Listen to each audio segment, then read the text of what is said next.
This is John Huddleston with the Better Tree Company. Today we're going to talk about soil moisture, and we've got this soil auger here that's going to help us dig down. We'll probably go down about 1.5 feet and check the soil moisture here by this black oak that we're about to treat with this systemic material. One important thing to understand about soil, a good proper soil moisture for trees, is that in between soil particles there should be an equal amount of air as there is water. Completely saturated soils, trees can't do much with.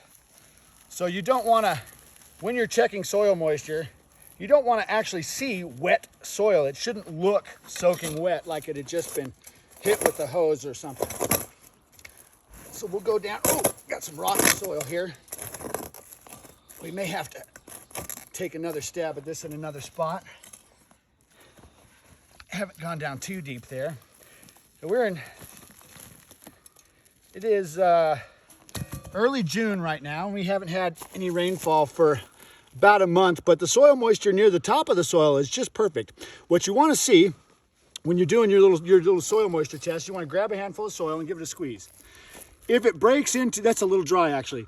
If it breaks into, about a half a dozen pieces, that tells you these big cracks here, that tells you that there's air in what are called macropores, which are the large pockets in between soil particles. And where it's all clung together there, more like a clay or like a wet paper towel, that tells you that there's water inside the micropores, which are the smaller spaces in between the soil particles. So the top of the soil here is a little dry. We're having a little bit hard time getting down. It's very rocky. Let's try a different spot.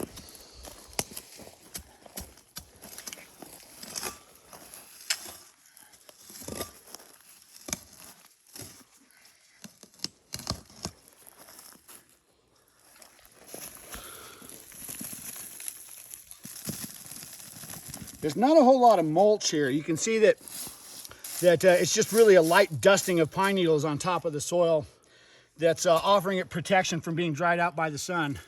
That's much better. See, this is just a little bit over to the right. That's a lot more of what we want to see. A lot of clumping together, some major cracks that tells us there's air in there, but also that it's falling apart a little bit. So we'll go a little bit deeper.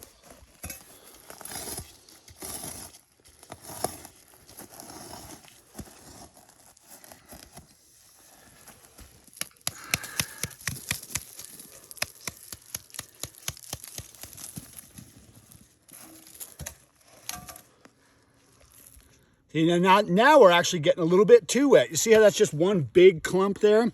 That means even the macropores, even the large particle or large pores, large spaces in between soil particles are filled with water. So it's all clinging together like that. So here we are, not even a foot deep yet. It's been, we didn't really get much of a winter, but we got really nicely spaced small storms. About once a month, we got a little bit of precipitation. And that's why we're getting pretty decent soil moisture near the top of the soil. Again, at about a foot deep, we're running into a bunch of rocks. So we can tell that this soil is probably very well drained, lots of big rocks, decomposed granite base.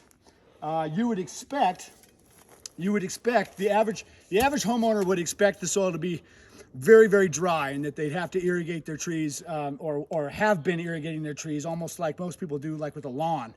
But really it's not necessary. About once a month, just like those very small storms that we got earlier this year, about once a month, a light rain, that's all you need to do to sort of refill the pantry for what the tree needs.